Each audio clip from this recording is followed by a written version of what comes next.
Miyamoto Musashi, one of the greatest samurai to have ever lived, believed that protecting our honor was more important than protecting our lives.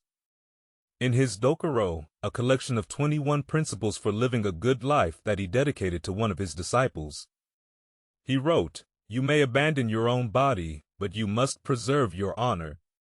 And this quote places Musashi among the long list of sages who claimed the very same thing in Apology, a record of his public trial in Athens as written by Plato.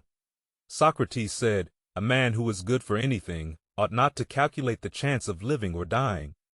He ought only to consider whether in doing anything he is doing right or wrong, acting the part of a good man or of a bad," and Epictetus, a great Stoic sage, echoed this claim when in his discourses he said it isn't death or pain that is frightening, but the fear that we feel in the face of death or pain. That is why we praise the man who said to die is not dreadful, but to die with dishonor. And in his Meditations, Marcus Aurelius, the last of the 5 good emperors of Rome, wrote, "If there were anything harmful on the other side of death, they would have made sure that the ability to avoid it was within you. If it doesn't harm your character, how can it harm your life?" And Seneca, the great Roman philosopher and statesman, in his letters wrote, "Life is never incomplete. If it is an honorable one, at whatever point you leave life, if you leave it in the right way, it is a whole."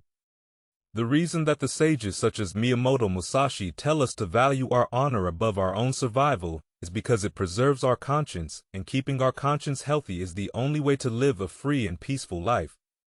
If we want to know what happens when a human lacks a healthy conscience, there's no better subject to study than the psychopath.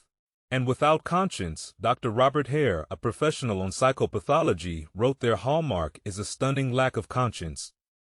Their game is self-gratification at the other person's expense. Many spend time in prison, but many do not all take far more than they give. Psychopaths lack a conscience, and the effect this has on their own lives and the lives of those around them is devastating. As Hare writes, the truth is the personality structure of the psychopath spells trouble for the rest of us, just as the great white shark is a natural killing machine.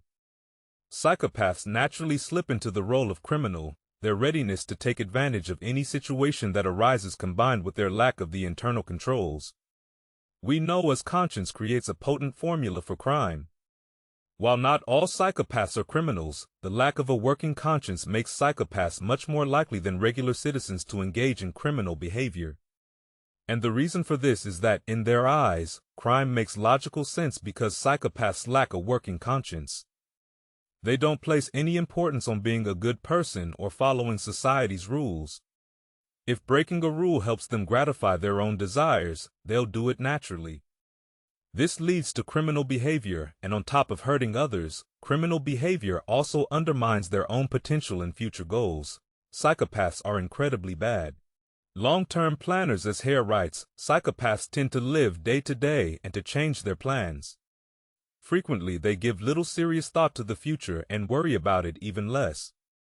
So, lacking a conscience makes it incredibly difficult to sustain fruitful long-term relationships, but our capacity to thrive in the world, on the contrary, depends on our ability to form good long-term relationships, from the animals we raise and use for food, to the trees that give us oxygen, to the people we trade with to meet our own needs. Our thriving depends on good long-term relationships. Lacking a conscience, then, as psychopaths do, hinders our ability to successfully thrive in the world, because it inevitably leads to social conflicts and bad interpersonal relationships.